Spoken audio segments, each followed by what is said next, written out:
जय राम जय राम जय जय राम, जय राम जय राम जय जय राम। श्री तुलसीदास जी कहते हैं, बाणासुर जो सुमेरु को भी उठा सकता था, वह भी हृदय में हार कर परिक्रमा करके चला गया, और जिसने खेल से ही कैलाश को उठा लिया था, वह रावण भी उस सभा में पराजय को प्राप्त हुआ।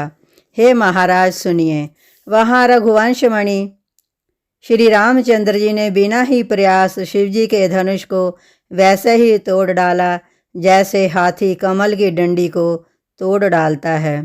धनुष टूटने की बात सुनकर परशुराम जी क्रोध भरे आए और उन्होंने बहुत प्रकार से आंखें दिखाईं।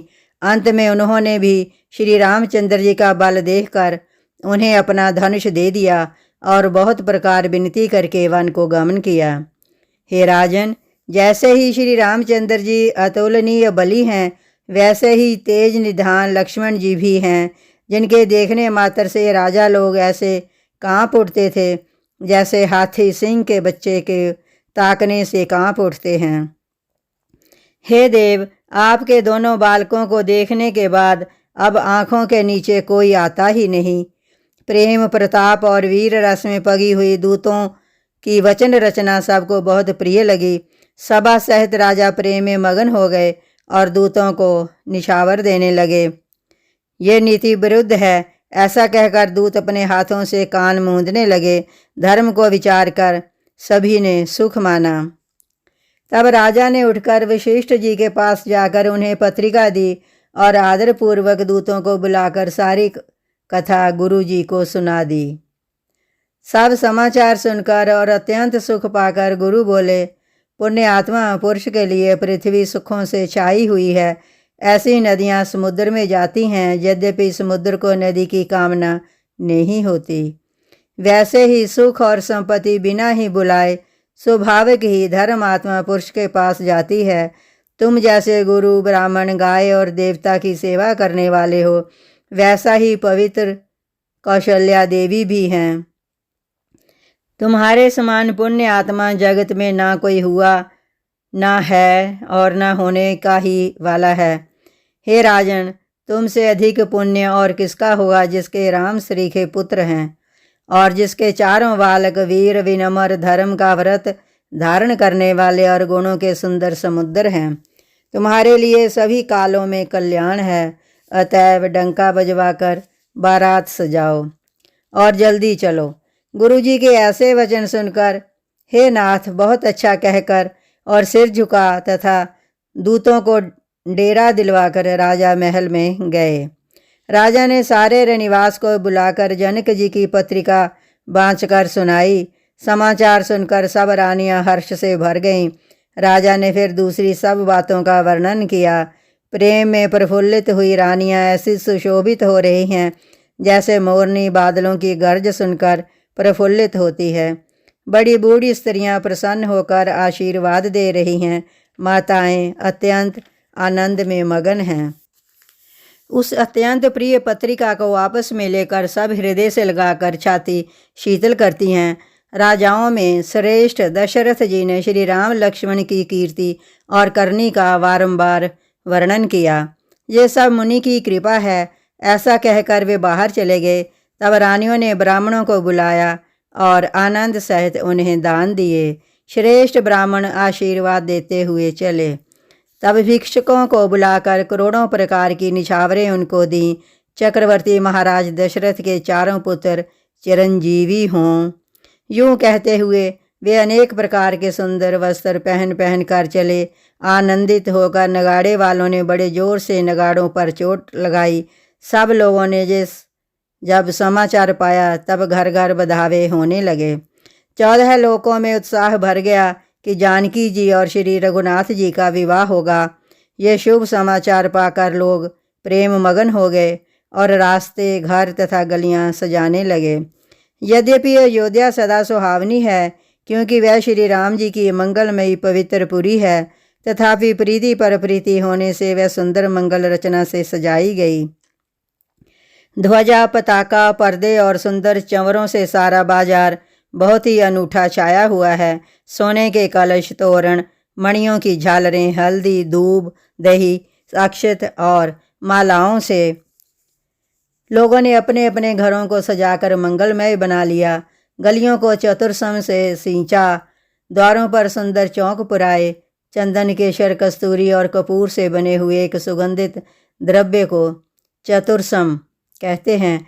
बिजली किसी कांति वाली चंद्रमुखी, हरिणी के बच्चे जैसे नेत्र वाली, अपने सुंदर रूप से कामदेव की स्त्री रति के अभिमान को छुड़ाने वाली सुहागिन स्त्रियां सभी 16 श्रृंगार सजकर जहाँ तहाँ झुंड की झुंड मिलकर मनोहर वाणी से मंगल गीत गा रही हैं, जिनके सुंदर स्वर को सुनकर कोयलें भी लजा जाती हैं।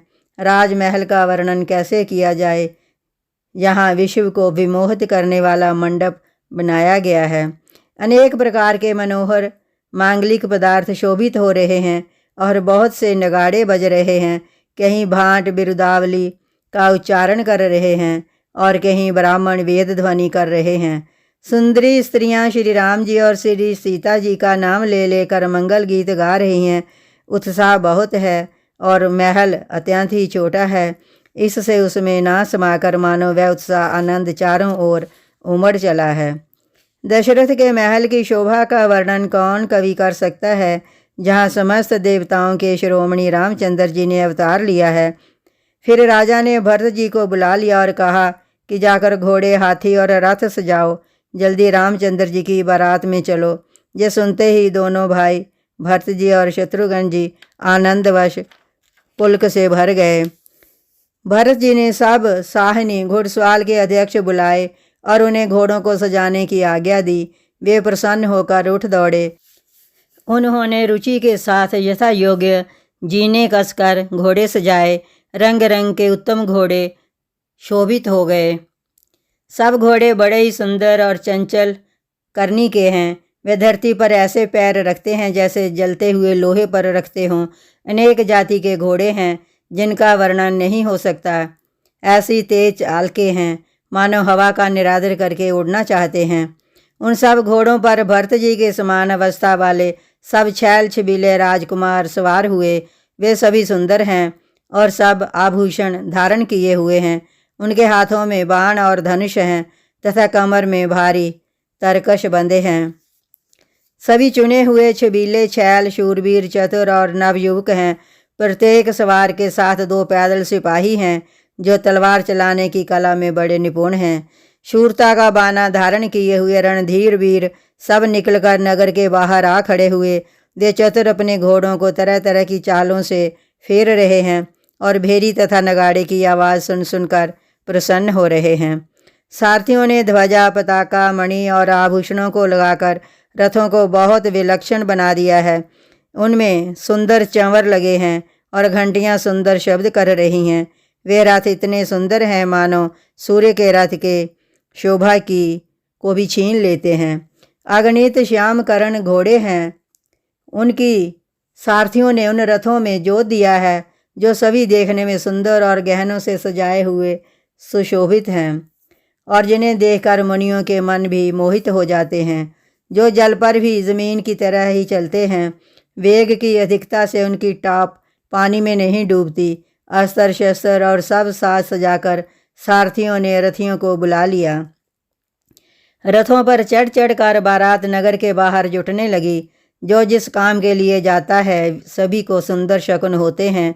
श्रेष्ठ हाथियों पर सुंदर अंबारियां पड़ी हैं। वे जिस प्रकार सजाई गई थी सो कहा नहीं जा सकता। मतवाले हाथी घंटों से सुशोभित होकर घंटे बजाते हुए चले, मानो सावन के सुंदर बादलों के समूह गरजते हुए जा रहे हों। सुंदर पालकियाँ, सुख से बैठने योग्य तामजाम जो कुर्सी नमा होते हैं और रथ आदि और भी अनेक प्रकार की सवारियाँ हैं, उन पर श्रेष्ठ ब्राह्मणों के समूह चढ़कर चले, मानो सब वेदों के छंद ही शरीर धारण किए हुए हों। मागध, सूत, भाट और गुण गाने वाले सब जो जिस योग्य थे वैसी सवारी पर चढ़कर चले। बहुत जातियों के खच्चर, ऊंट और बैल असंख्य प्रकार की वस्तुएं लाद लाद कर चले। कहार करोड़ों कांवरे ले चले। उनमें अनेक प्रकार की इतनी वस्तुएं थीं जिनका वर्णन कौन कर सकता है। सब सेवकों के समूह अपना अपना साज समाज बनाकर चले। सबके हृदय में अपार हर्ष है और शरीर पुलक से भरे हैं। सबको एक ही लालसा लगी है कि हम श्री राम लक्ष्मण दोनों भाइयों को नेत्र भरकर कब देखेंगे। हाथी गरज रहे हैं, उनके घंटों की भीषण ध्वनि हो रही है।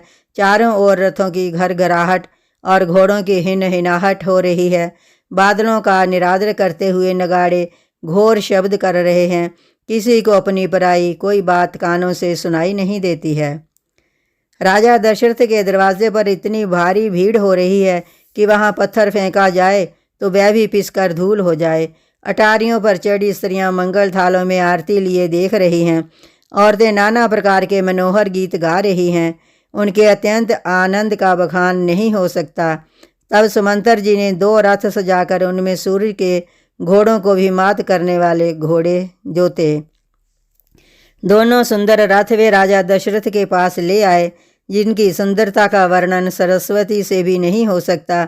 एक रथ पर राजसी सामान सजाया गया और दूसरा, जो तेज का पुंज और अत्यंत ही शोभायमान था, उस रथ पर राजा वशिष्ठ जी को हर्षपूर्वक चढ़ाकर फिर स्वयं शिव, गुरु, गौरी, पार्वती और गणेश जी का स्मरण कर दूसरे रथ पर चढ़े।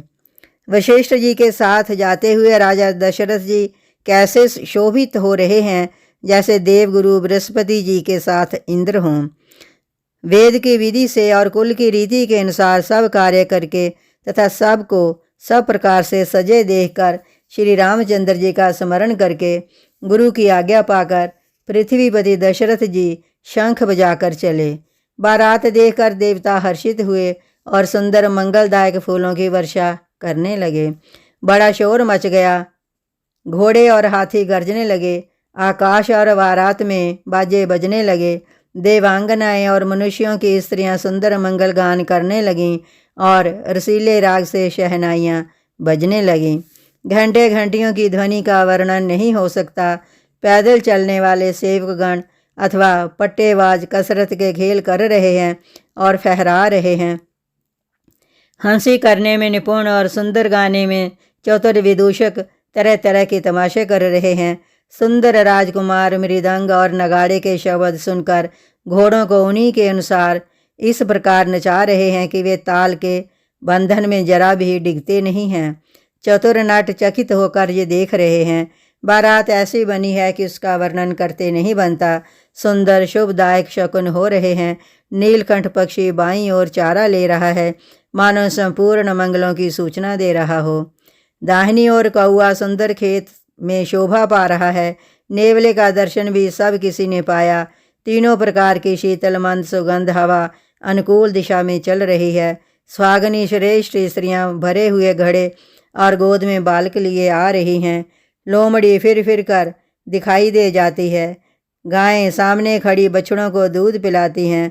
हरिनों की टोली बाईं ओर से घूमकर दाहिनी ओर को आई, मानो सभी मंगलों का समूह दिखाई दिया। जय राम जय राम जय जय राम, जय राम जय राम जय जय राम।